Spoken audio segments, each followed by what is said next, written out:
तेल अवीव पर ईरानी मिसाइल हमला, मध्य पूर्व में तनाव और भी बढ़ रहा है। मध्य पूर्व में ईरान और इजरायल के बीच तनाव लगातार बढ़ता जा रहा है। हाल ही में ईरान ने इजरायल के प्रमुख आर्थिक शहर तेल अवीव की ओर कई बैलिस्टिक मिसाइल दागे, जिससे पूरे क्षेत्र में दहशत फैल गई।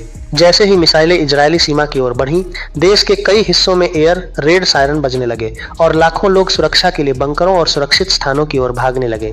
इजरायली मीडिया रिपोर्टों के अनुसार तेल अवीव क्षेत्र में कम से कम 15 बड़े धमाकों की आवाज सुनी गई। ईरान की Islamic revolutionary guard corps (IRGC) ने कहा कि यह हमला उसके सैन्य अभियान ऑपरेशन ट्रू प्रॉमिस 4 की 30वीं लहर का हिस्सा था। इस हमले में खोर्रम शहर, फतह और खैबर जैसे बैलिस्टिक मिसाइलों के साथ रणनीतिक ड्रोन भी इस्तेमाल किए गए।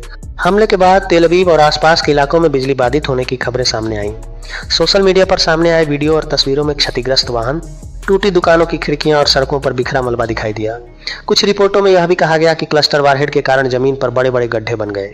एक मिसाइल का टुकड़ा तेल अवीव की एक रिहायशी इमारत से टकरा गया, जिससे भवन को भारी नुकसान पहुंचा। राहत और बचाव दल मौके पर पहुंचकर मलबे में संभावित लोगों की तलाश कर रहे हैं। आपातकालीन सेवाओं के अनुसार इस हमले में कई लोग घायल हुए हैं, जिनमें एक व्यक्ति की हालत गंभीर बताई जा रही है।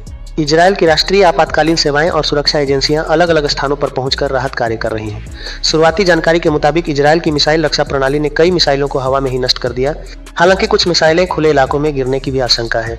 इस बीच इजरायली वायुसेना ने भी ईरान की राजधानी तेहरान पर हवाई हमले किए हैं। रिपोर्टों के अनुसार इन हमलों में एक हवाई अड्डे को नुकसान पहुंचा है। हालांकि अभी तक हताहतों की पूरी जानकारी सामने नहीं आई है। उत्तरी इजरायल में ईरान समर्थित संगठन हिजबुल्लाह के रॉकेट हमले में कुछ इजरायली सैनिक घायल हुए हैं। इसके जवाब में इजरायल ने लेबनान के कई इलाकों पर हवाई हमले तेज कर दिए हैं। लेबनान के स्वास्थ्य मंत्रालय के अनुसार हाल के हमलों में सैकड़ों में लोग मारे गए और कई घायल हुए हैं। विश्लेषकों का कहना है कि मध्य पूर्व में बढ़ती सैन्य कार्रवाई से क्षेत्रीय संघर्ष के ओर फैलने का खतरा बढ़ गया है। घनी आबादी वाले शहरों पर मिसाइल हमलों से